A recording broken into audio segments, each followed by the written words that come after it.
Words of Wisdom is brought to you by Essentia Health and TV3 and LB Video Productions.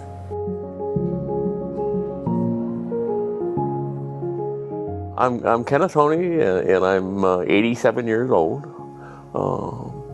Born and raised on a little dairy farm down south of Evergreen Store over here on 87. Milk cows. Had once in a while we'd have a pig or two. Always had chickens, and farmed with horses. Started out, we were probably the poorest people in Evergreen Township. We were very poor people. We had shipping fever go through the herd of cows, and we ended up with 4 head of cattle only. Back in those days, there was no such thing as penicillin or anything to treat the cattle with, so it killed all but 4 head. And my sister, older sister, had double pneumonia and pleurisy, and she spent 9 weeks in the hospital at that same time. So we were very poor. I went to school with lard and sugar on my sandwiches, and well, that was all we had. You did what you had to do. I remember going to school with the soles of my shoes wired to the rest of the shoe, because they were always hand-me-down shoes, hand-me-down clothes, Until you got to school, and they used to tease us once in a while about how we were dressed or something, But nobody else was rich, I guarantee you that. This was, I started school during the Second World War. So, yeah, we were, you just lived, you tried to help do as much as you could for the country. We had March of Dimes and stuff that you'd bring in pennies, to help with the March of Dimes. And it was just, you did what you had to do. We went to a little country school out there in Evergreen. It had, I think the most that I ever remember, we had 32 kids. It varied depending on, how many people came and left. One teacher, and that teacher was the teachers, the fireman, the nurse, referee, whatever fights or whatever went on. But that one teacher is all I ever had until I started high school.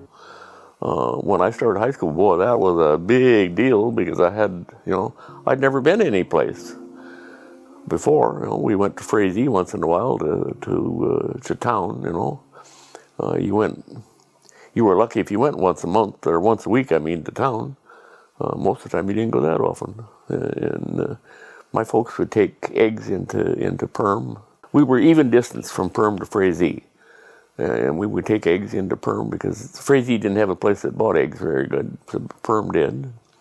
You could sell your eggs and buy groceries. We sold cream, because we would separate the milk, the skim milk, and we fed the skim milk to the calves, and the cream was sold to a truck would come around and pick that up. And eventually, the creameries quit buying cream. So then they started buying just milk, and they done the separating. They had a huge separator in the creamery in Perm, and eventually they quit buying milk in cans, and so we had to put in a bulk tank then and sold bulk milk, and then they would come around with a big truck, and the cans, they would come every day, and the bulk, they would come every other day, because the milk was kept at about 36 degrees, so it was good milk. And eventually, after we moved up here, then eventually we went to grade A milk. Started out with grade B milk, and then eventually they quit. As the laws changed, they went from grade B to grade A, and we sold grade A milk. We went over here. We went to the grade A, and then we went to a pipeline, so that we didn't have to carry the buckets around. And eventually my son went to a milk and parlor. Yeah, it all was, I went to those GI classes, and that really helped, because we got paid to go to GI classes. And there was an old log barn over there, and it had about 3 levels to the barn, and the cows were so close together that we had 7 cows at that time. She done the milking while I worked out.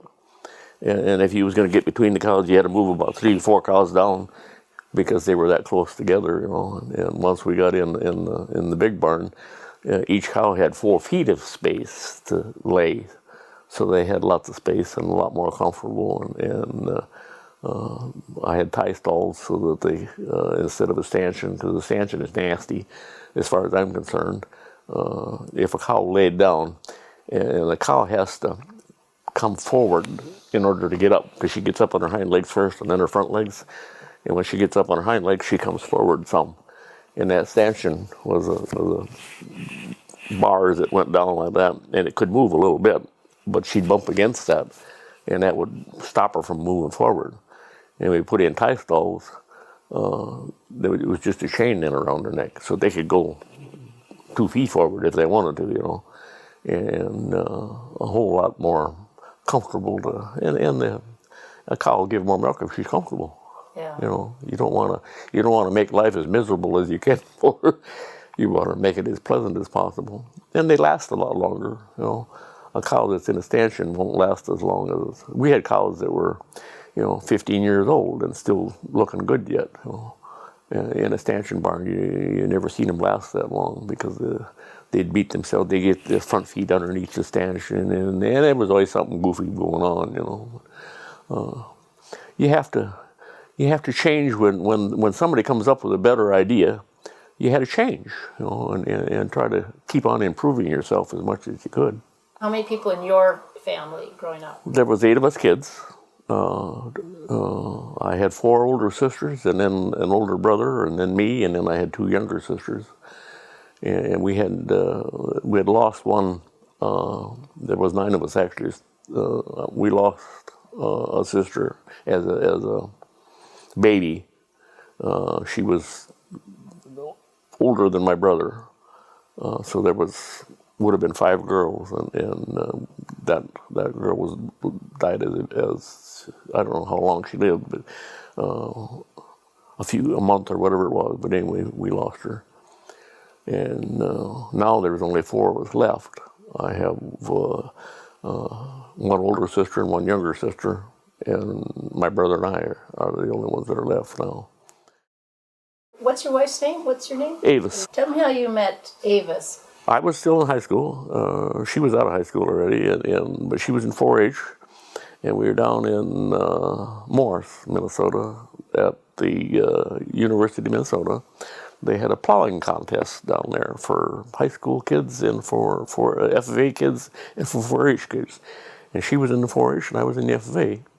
And somebody introduced us that knew both of us, and I was bashful, she was bashful, so we said hello, and that was about it. And my neighbor came over, and he said, "Let's go to a dance." So we went up to the old KK club at that time on 34. She was out there dancing, and she winked at me, and she recognized me, and that was enough. We left. Went up to, where the old Oddfellows Hall is in Detroit Lakes? Oh. Yeah, well, we went there every Saturday night. She was there, and she would come, and I presumed it was her boyfriend, and he didn't dance. So I would be a big hero, and I'd go over there and ask her to dance, and we danced. Every Saturday night we would dance. And that one time I told her, "Well, why don't you teach that boyfriend of yours to dance?" And she said, "Well, that's not my boyfriend, that's my cousin." Ha ha! That was a possibility. So we started going together then. And we went together for almost 2 years after I got out of high school, and we got married. And my folks, my brother went in the military, and my folks asked me, because I was working out.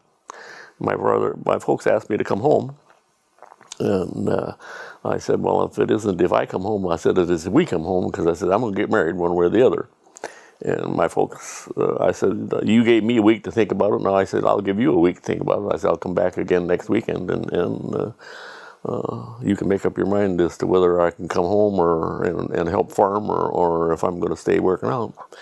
And they said, no, come on home. So I came home, and then we got married, and we lived on the farm there then until my brother got out of the military.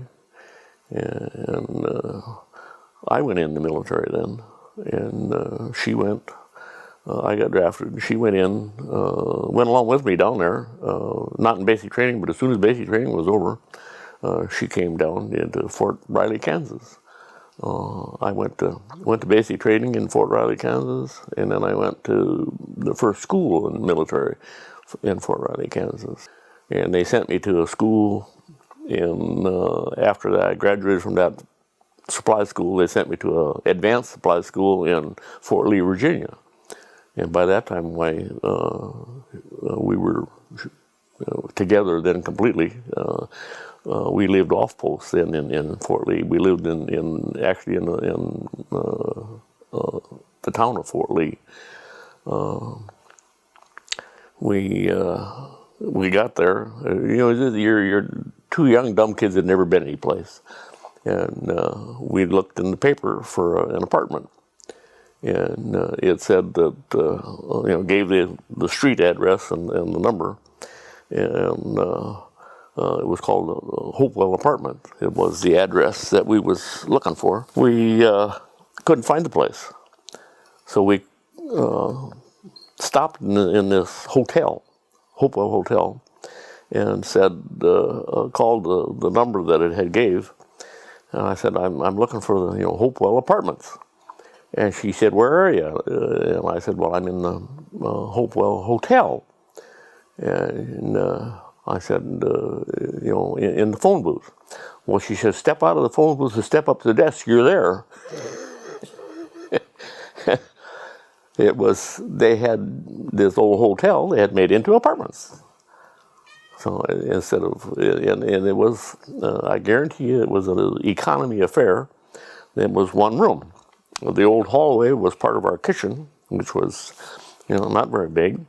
The living room and bedroom were all one. The bed tipped up like this into the wall.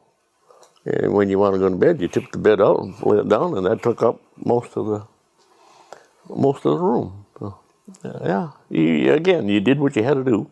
I graduated from that school, and they sent me to Fort Riley, Kansas. And in Fort Riley, Kansas, that Kenny Durbin was a friend of his wife, and Avis were good friends. And he said, this is a good job to have. He said, we're the only engineer outfit on post. And he said, we don't soldier. He said, we work.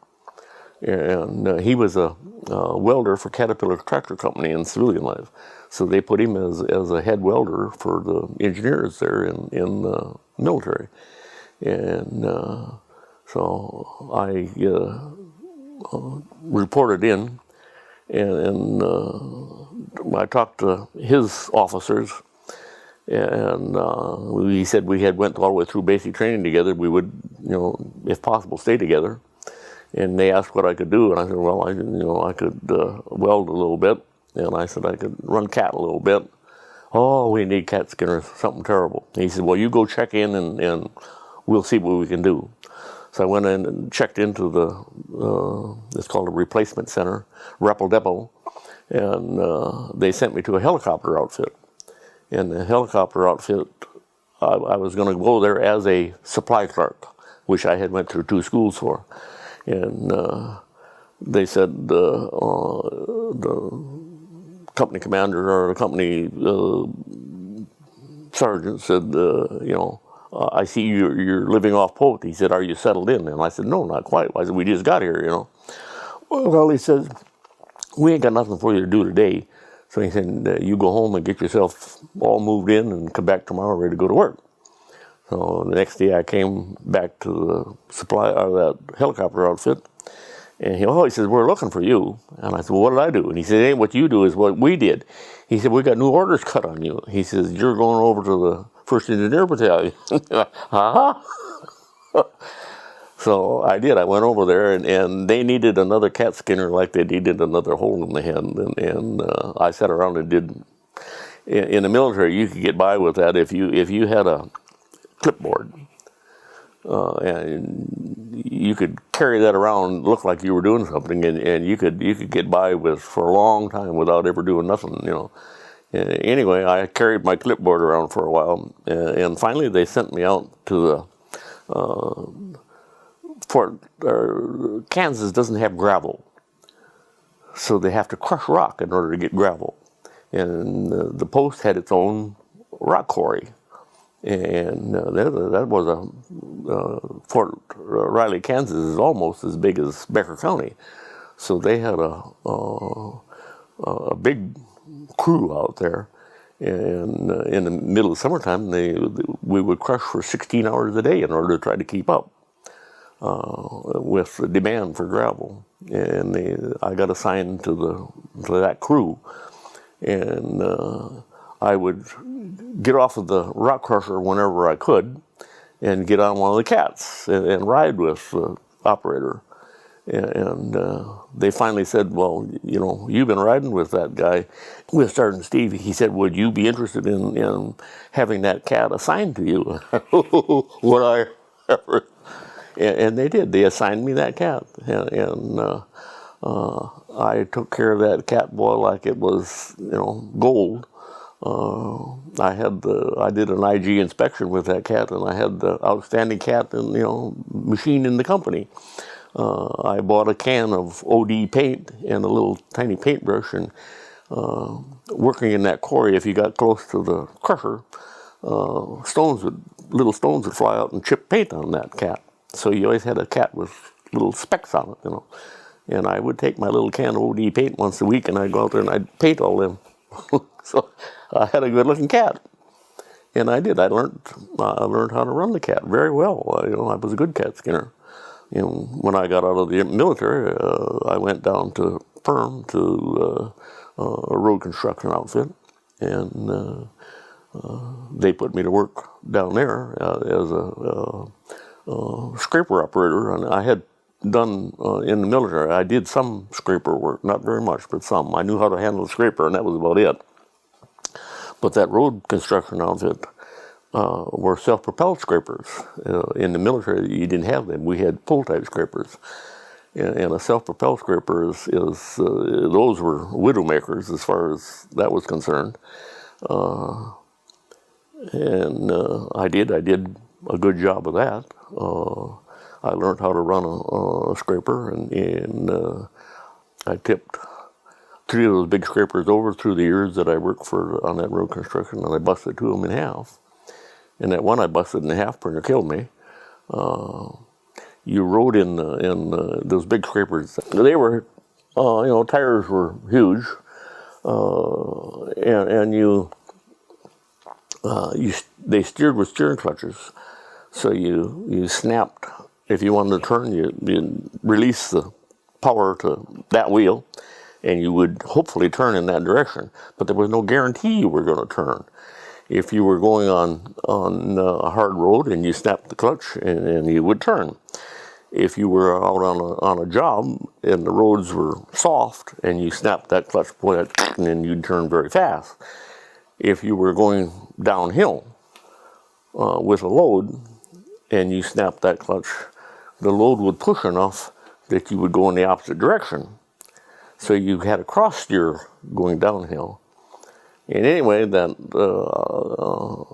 had a great big ball hitch that held the scraper to the tractor part of it, and then just a flexible drawbar. The ball hitch was on top, the flexible drawbar underneath. That flexible drawbar broke. So you went like that together, and that's where you sat. And I had enough pressure on me. I had a pocket watch in this little pocket fob here, and it crushed that pocket watch. I had that much pressure on me. And the ball eventually broke. So I went down the road 100 and some feet underneath that thing because it fell completely upside down then. And when I ran out of cable, the cable snapped tight, and it flipped the tractor back on its nose, and I popped out of the seat. And the guy that was doing the pushing come running down to me, And he said, "You're alive." And I said, "Yeah, I'm all right." "Oh," he said, "I seen you underneath there all that ways." He said, "You got to be all tore to heck." And I said, "No," I said, "I think I'm all right." He said, "Take your shirt off, let me see." And I took my shirt off, and he spun me around, and I was all right. He said, "Take your pants off." So I took my pants off, and I stood out there in the middle of the road with my BVDs and shoes on, and there was not a mark any place on my body. I was completely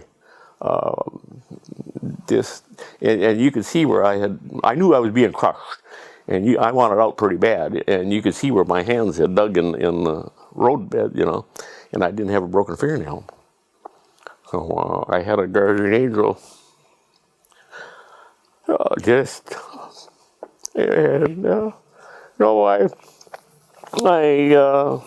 other one I tipped over, never got hurt tipping one over. I come close. I tipped one over, and that was going downhill across there. I went in the ditch, and the ditch was as deep as this room is, at 10, 12 feet deep. And there was a fence post on the bottom down there. And I seen the fence post coming up, I was upside down, coming up at me, and I put my hand out, and my hand on top of the fence post, the other hand on the seat, and I pushed myself out, but the fence post got in before I got out. And it did. It took a little skin off the cheek of my hind. It did. But it rammed that post. The scraper was a big, heavy machine. They were, 10, 15 ton. And it rammed that post right down on the ground. So it would have been the end of me if I hadn't got out of there as fast as I did. Yeah, it was. Oh yeah, it was a rough outfit to work for. The boss had lived through the Normandy landing in the Second World War. He knew what death was. He had seen, a tremendous amount of people dead. And he was rough. He was good to me. He was very good to me. I ended up being his pet, actually, because I was a good operator. I learned how to run the scraper. I learned to run the cat. I learned to run a road grader. I could weld.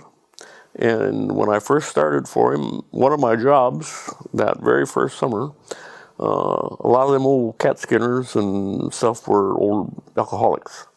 And back in those days, they had a lot of taverns out in the country, small taverns that sold beer. And my job was Monday morning was to go to these taverns and pick up all them old drunks, bring them in and put them back to work. And I did. I didn't drink, so I was always sober. I seen him at one time. He bet another contractor. He said that I have a man that would take on any operator you got, and they bet $200. And I was the one that was, and that guy, the other contractor, come and watched me work, and. He said, "Nope." He said, "I won't. I won't bet." He said, "I ain't got a guy that can match him." So, I was pretty proud of that. That another contractor thought I was good. I plowed snow in the wintertime. We had 8 townships that we plowed snow for, and graded roads in the summertime, and plowed snow in the wintertime. And I was the only operator he had that knew all the roads in all the townships. How each township divided the township lines and all that. He had a deal with all the townships that if somebody wanted the driveway plowed out, they would hang a flag out on the end of their mailbox, and we would come day or night. If we've seen a flag hanging on a mailbox, we would pull in and plow the driveway out for them in the wintertime. It was just a courtesy deal, but you always had to keep track of the time on what you had spent, so that you wasn't billing the township for plowing somebody's driveway. And sometimes you got into trouble doing that. People would complain that you had spent maybe too much time plowing their driveway, but if you'd never been in the driveway before, you didn't know what you were going to get yourself into. Some places they had trees that tore the lights off of the road graders, and if it was later in the year, they would have packed snow a foot deep or so on the driveway that they'd never been plowed. Well, we weighed 15 ton, and they weighed, less than a ton. And you'd bust through that. You was heavy enough that you would actually break through that. Well, then you were stuck because you were sitting in an inch. And sometimes you could get yourself out, sometimes you couldn't. Sometimes we had to go call in and have the boss come out with a winch truck and winch you back out of there.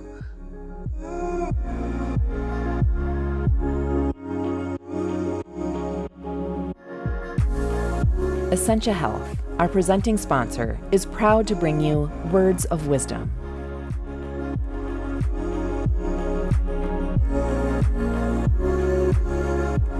And TV3 and LB Video Productions.